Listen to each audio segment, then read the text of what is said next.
Hello and welcome to another edition of Only in Illinois, your weekly video recap from Reboot Illinois. I'm Madeline Dubeck here with Matt Dietrich, and we are now a good 6 weeks into the new fiscal year with no budget. And you came across an interesting interview with Speaker Madigan recently where he said Bruce Rauner didn't win the election. Right.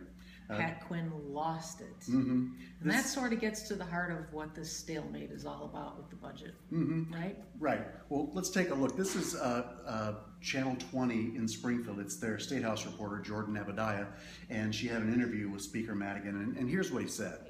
I don't think that Governor Rauner won the election. I think that Governor Quinn lost the election. Now, let me just explain this. There was an advisory question on the ballot in November of 2014 concerning the minimum wage. And the thinking was that if somebody came to vote for the advisory question on the minimum wage, their political thinking would be such that they would vote for Governor Quinn.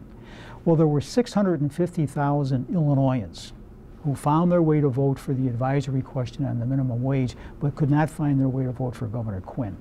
And that's where I would say that Quinn lost the election, not Rauner winning the election. I've made a somewhat similar statement in a blog post last spring, back in May, where I kind of said that if you look at the election numbers, Governor Rauner won by 4 points over Pat Quinn. Which is pretty healthy. That's a pretty solid victory. Not a huge landslide, but a pretty solid victory. Right. But if you look at two other things on that ballot, there was a question about raising the minimum wage instantly, or by January, to $10 an hour, and there was a question, would you want the state of Illinois to impose a 3% additional income tax on incomes of more than $1 million a year? Those questions, they got 65% of the vote, somewhere in the area of 2/3 of the vote. Huge landslides for those. To me, that says that the electorate said, well, we're really tired. We've had 12 years of the Democrats in power, and we really want to give somebody else a chance. Let's see if a Republican governor can impose some order. But I don't see it as a ringing endorsement overall of Bruce Rauner's philosophy. I don't see it as voters saying, come in and bring in all that anti-union rhetoric from your campaign, put it into practice at all costs. If you have to suspend the state budget for however long it takes, do it. I never saw that. Now, I'm not going to go as far as Speaker Madigan goes. I'm not going to say that Rauner didn't win or that he won by default only because Quinn failed to win. I don't think that's accurate. I don't think it's really fair either.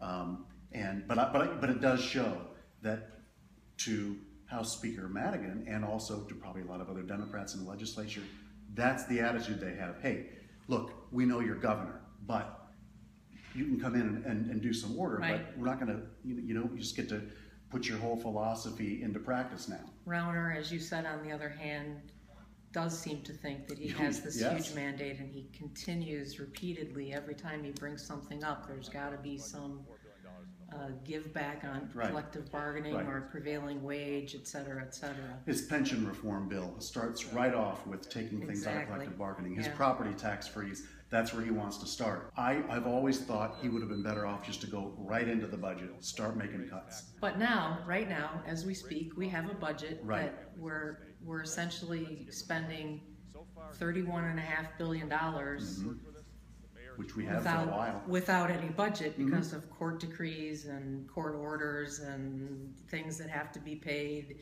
pensions, for example. Yes. And so, what's the big deal? Well, you have to give the governor credit because he's brought in what we're calling a government shutdown, but we really have not seen government shut down at all.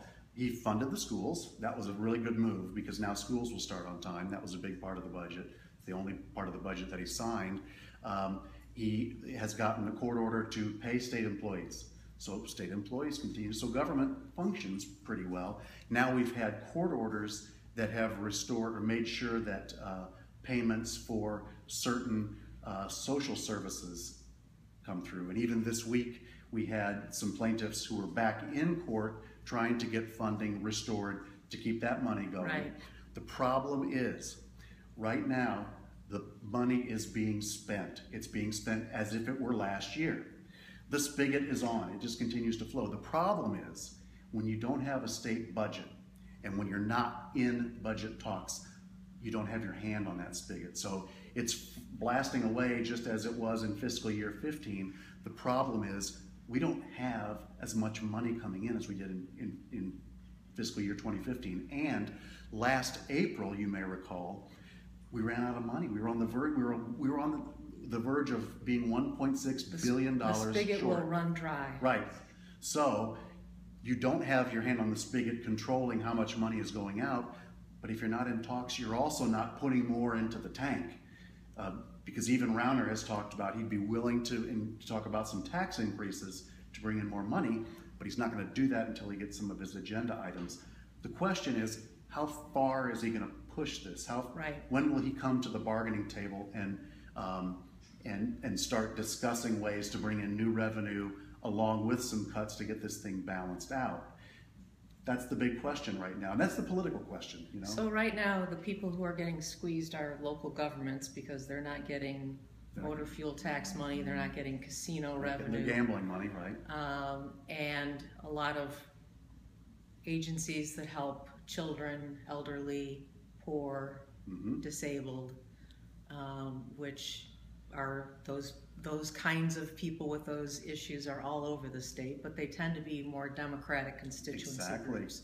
And so maybe Rauner's strategy here is to hope that there's a little bit of a squeeze on them, that they pressure their lawmakers to pressure the speaker to come to the table. He's also got the advantage now of Chicago being in such dire straits that at some point here they're going to have to do something. And this week there's been some talk of pension give-backs for the Chicago public school teachers. We'll see where that goes and whether that creates some leverage for the governor. So those are kind of two viewpoints of the two major players who are continuing the stalemate, the speaker and the governor, both of whom will be appearing next week at the state fair. Which will be interesting. You'll be down there to take a look at that, and we'll report back then. But that's it for this week's edition of Only in Illinois. Thanks for watching, and please check out more of our great content at rebootillinois.com.